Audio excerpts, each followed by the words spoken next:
Most people destroy their power in public long before they even realize they had any. They think the world is neutral, that everyone's too busy to notice them, that their words, gestures, and reactions float away unnoticed. But the truth is, every glance, every motion, every silence is recorded by the people around you. You're constantly being measured, ranked, and categorized in invisible hierarchies that determine who's respected, who's ignored, and who's quietly stepped on. Machiavelli understood this centuries ago. The public eye is not a mirror. It's a scale. It doesn't reflect you. It weighs you. And the moment you start leaking your composure, your value begins to drop. Imagine walking into a room where everyone's trying to be liked. They overtalk, over-explain, overreact. The loudest one thinks he's winning the crowd, but he's really just showing his hunger for approval. The quiet one, meanwhile, says almost nothing, but everyone feels his gravity. That's the Machiavellian paradox. Power doesn't shout. It stays still long enough for others to tune in. When you move through public spaces, you're not just existing. You're performing whether you want to or not. Every word, gesture, and tone tells people how to treat you, but most people perform unconsciously. They play the part of the desperate, the apologetic, the harmless. They don't realize that in public, control isn't about dominating. It's about restraint. Your strength comes not from what you project, but from what you protect. So let's look at the 15 public behaviors that quietly dismantle your presence. The ones Machiavelli would have warned his prince to never display. The first, explaining yourself too much. It's such a common habit that it feels harmless, even polite. You're late to a meeting and you start giving reasons. You're asked why you made a decision, and you go on for 5 minutes justifying it. But every explanation beyond necessity makes you smaller. It signals you're not sure you have the right to act freely. Machiavelli would say, if your choice is just, it justifies itself. The more you explain, the more authority you surrender. Those in power give reasons only when they choose to, not because they fear judgment.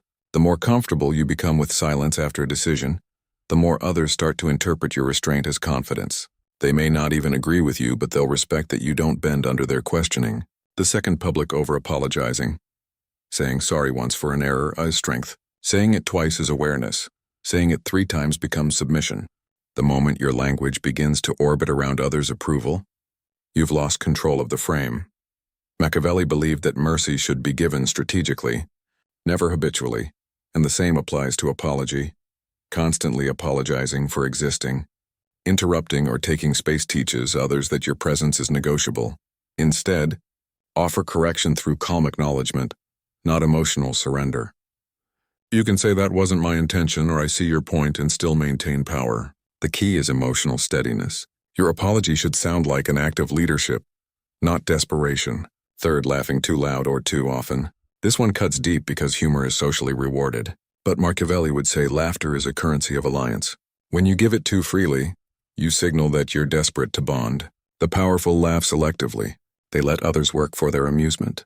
Excessive laughter, especially at others' jokes or to fill silence, makes you appear low status. It's a public display of compliance, a signal that you fear disconnection more than you value composure. This doesn't mean you should become robotic. It means you should protect your joy like it's valuable. When your laughter carries intention, it becomes influence. People notice when they've earned it. Fourth, overning or seeking validation. Pay attention to how often your head moves when someone speaks. Most people nod compulsively, not because they agree, but because they're terrified of being seen as disinterested. But to Machiavelli, constant agreement was a dangerous habit. It revealed a servant's mind. You can listen deeply without signaling submission. Stillness in conversation makes people second-guess their assumptions about you. It creates a sense of mystery. Are you impressed, skeptical, or indifferent? They don't know, and that uncertainty makes them cautious. You become someone to impress, not to convince. The goal is not to look cold, but to look discerning. When people realize you don't reward every word with affirmation, your approval becomes rare and therefore powerful. Fifth, being too predictable in reactions. One of Machiavelli's most cunning lessons was to never let others fully read you. Predictability is comfort, and comfort makes you easy to manipulate. Think about it. If everyone knows exactly how you'll respond to anger, flattery, or stress, they can control you with precision. The person who remains emotionally consistent but strategically unpredictable keeps others on edge. That's what keeps power alive. It's not always strength. It's the fear of not knowing. So next time someone tries to provoke you publicly, delay your reaction. Let silence hang for a second longer than usual. That pause will make them question whether they've just crossed a line they shouldn't have. In that moment, without raising your voice, you've shifted control. You'll notice something. All 5 of these behaviors share a common thread. They're rooted in fear of disconnection, fear of seeming rude, distant, or disliked. But Machiavelli saw that fear as the very chain that binds most people to mediocrity. In public, the more you chase belonging, the more you reveal need. The powerful, on the other hand, create belonging by offering selective warmth. Their restraint draws others in like a quiet flame in a cold room. Every one of these cautions may seem small. A laugh here, an apology there, but that's how influence decays. One harmless habit at a time. Public spaces are like mirrors that distort. People don't just see what you show. They interpret what you leak. If your body language whispers insecurity while your words shout confidence, they'll believe the whisper. That's why Machiavelli emphasized not charm but control. Not the illusion of strength, but the discipline of silence. The next time you walk into a room, don't think about how to impress anyone. Think about what not to reveal. Your composure, your stillness, your minimal explanations, all of these become signals that you belong to yourself, not to the crowd. And the crowd, sensing that independence begins to orbit around you, the moment they feel they can't easily predict you, they start to respect you. The moment they realize your attention is rare, they start to crave it. This is the foundation of true presence. Before charisma, before strategy, before any spoken word comes restraint. That's what Machiavelli taught. Power doesn't announce itself, it withholds. And what you withhold in public determines how the world calculates your worth. There's a certain kind of person who walks into a room and instantly lowers the temperature, not because they're rude or arrogant, but because they leak too much of themselves. They talk too much, explain too much, display too much. Every thought becomes public property. They mistake transparency for trust. And in doing so, they give away the only advantage power ever has: mystery. Machiavelli warned that those who expose their soul in public soon find themselves ruled by people who never even showed their face. The 6th behavior to avoid is sharing personal struggles in public spaces. We live in an age where people confuse vulnerability with strength, thinking that being open automatically earns respect. But Machiavelli would have called that a miscalculation. When you share too much, especially pain, you teach others exactly how to move you. You give them your blueprint. The cold truth is that most people don't care as much as they pretend. They simply file that information away for later. There's a time and place for honesty, but not every setting deserves your depth. Speak of your wounds only where trust has been earned, not where gossip can grow. The modern Machiavellian keeps emotional privacy sacred, not because they fear judgment, but because they understand that mystery sustains respect. 7th, defending yourself in front of crowds. This is one of the most common traps people fall into. Someone questions your motives, mocks you publicly, or spreads half-truths, and your instinct is to correct them to protect your image. But in public settings, defense rarely restores reputation. It amplifies doubt. The moment you start explaining yourself to a crowd, the accuser becomes the author of the story. Machiavelli advised rulers to let false accusations rot on their own. The wise understand that silence makes rumors look small. Outrage makes them look real. Defend your name through your results, not your reactions. Let time and excellence speak while you remain composed. The crowd will remember who panicked and who didn't. 8th, mocking others casually. It's easy to disguise cruelty as humor. People laugh. It feels powerful, but what's really happening is exposure. You've shown that your confidence depends on belittling others. Machiavelli believed ridicule is a blade that cuts both ways. It harms your target, yes, but it also reveals your own insecurity. When you mock, you admit that you needed an audience to validate your superiority. The powerful don't seek lauder at someone else's expense. They let others destroy themselves through their own foolishness. The next time you're tempted to make a joke that puts someone beneath you, stop. Let your silence make them irrelevant instead. Dignity will always outlast amusement. 9th, constantly checking your phone in public. It sounds harmless, but it's one of the clearest modern signals of low control. It shows the world that you're addicted to validation, even when you're physically surrounded by people. You're there, but not really. Machiavelli might not have known smartphones, but he understood distraction. He warned against rulers who lost focus to comfort, because distraction weakens perception. Every time you reach for your phone mid-conversation, you announce that your attention is cheap, and cheap attention never commands respect. The simple act of not touching your phone while others can see you has become rare. And rarity is the foundation of status. Let others scroll. You observe. They consume. You calculate. 10th, trying to dominate conversations. There's a difference between presence and pressure. When you dominate discussions, interrupt others, or always have the final word, you may feel in control, but what you're actually doing is broadcasting insecurity. You're showing that silence threatens you, that you fear irrelevance. Machiavelli taught that the most dangerous man in the room is the one who listens and measures. Speaking too much is like showing your entire hand before the game starts. When you hold back, people start filling in the blanks themselves. And ironically, they imagine you as far more intelligent than you might even be. The goal is not to tone every conversation. It's to make every word you do speak land with weight. Let's pause for a second here. Not to summarize, but to look beneath these 5. They all orbit around one thing: overexposure. Whether it's oversharing, defending, mocking, distracting, or dominating, it's the same disease. Too much signal, not enough silence. People think visibility is power, but Machiavelli knew it's the opposite. Power lives in scarcity. The less you reveal, the more people project onto you. The more they project, the more influence you quietly gain. The average person in public behaves like an open book. You can read their insecurity on their face, their need for recognition in their tone, their hunger for control in their interruptions. The Machiavellian mind, however, operates like a locked diary, polite, calm, and unreadable. They allow others to wonder what's inside, but never confirm it. That curiosity turns into respect and eventually into quiet fear. If you want to see how this principle works, watch the people who lead without titles. They don't speak often, but when they do, the room stills. They don't seek eyes. Eyes find them. Their posture says, "I don't need to be understood." And that alone makes people crave their understanding. You don't have to play cold or superior to reach this point. You just have to master one law. In public, give people less of you than they expect. Most people are desperate to be seen. The powerful are comfortable being slightly misunderstood because mystery is not confusion, it's control. And the moment people stop being able to fully predict you, they start respecting you on instinct. Machiavelli would have said it this way: the one who controls the perception controls the power. And perception is built not by words, but by what you leave unsaid.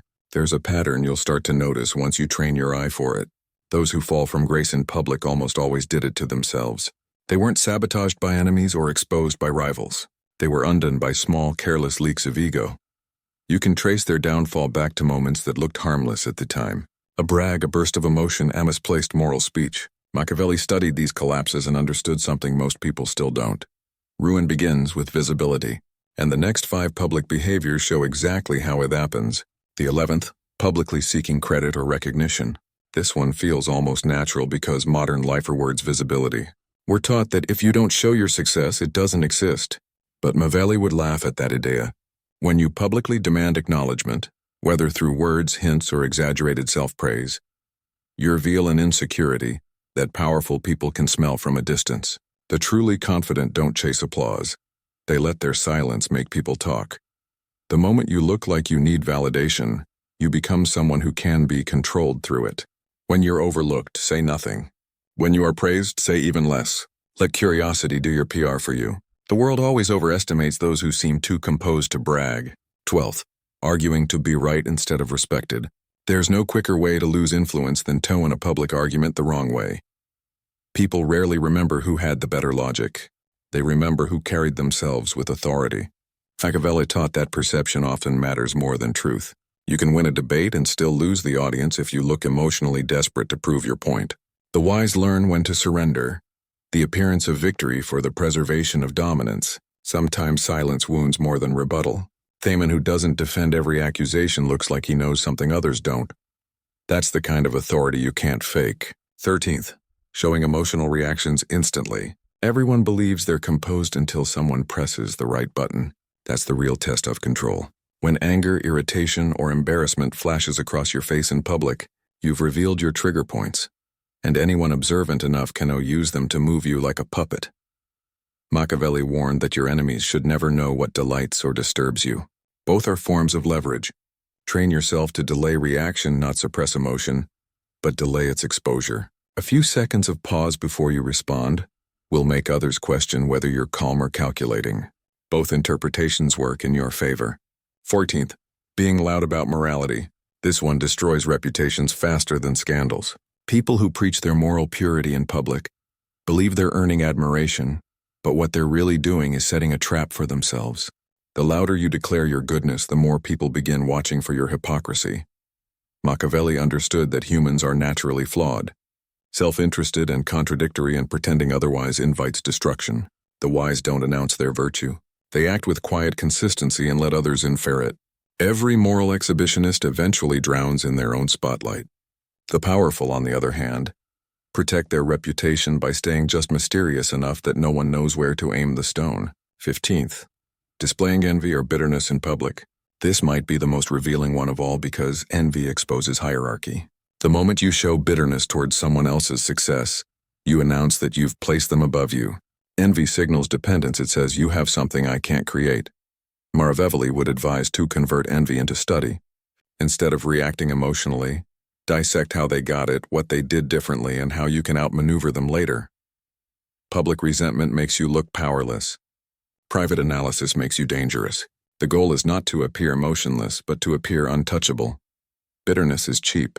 Silence, meanwhile, looks like strategy. When you think about these 15 behaviors together, a theme emerges. The public world rewards those who can remain emotionally disciplined. It's not about pretending to be perfect. It's about mastering contrast. You must learn to be internally alive but externally still. That's how power operates. The people who appear calm are often boiling inside, but they never let the crowd taste their emotion. Machiavelli believed that restraint is not weakness. It's weaponry. The more unpredictable your expression, the harder it is for others to build a map of your mind. Consider how kings and politicians handle attention. The ones who seem invincible don't constantly prove themselves. They appear detached, even indifferent. Their distance breeds speculation, and speculation breeds myth. When people can't read you, they start to project onto you. Some will see you as kind, others as ruthless, but all will agree that you hold control. That's the psychology of power in public. You don't need to be flawless. You just need to be unreadable long enough for others to guess wrong. And there's another layer to this. In Machiavelli's world, public behavior wasn't just social. It was political.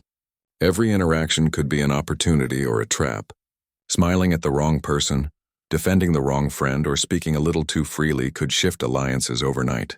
Today, the same rule applies, just in subtler ways. Every room, workplace, or online post is a mini-court. Every gesture is interpreted for rank. The difference between power and embarrassment often comes down to 1 second of composure or the lack of it. So if you ever wonder how to appear powerful without saying a word, remember this. Control the tempo of your exposure. Speak slower than others expect. React later than they predict. Reveal less than they want. Each of these micro-delays plants seeds of respect because they signal inner stability. People crave leaders who don't get pulled by noise. You become that presence by resisting the same impulses that rule everyone else. And it's in public where this resistance matters most. Because private strength doesn't matter until it's tested in the open. Anyone can look composed alone. The challenge is to look untouchable when the room turns against you. Machiavelli would say that's when your true education begins. When you can walk through chaos and leave no emotional footprint behind. You've become more than liked. You've become untouchable.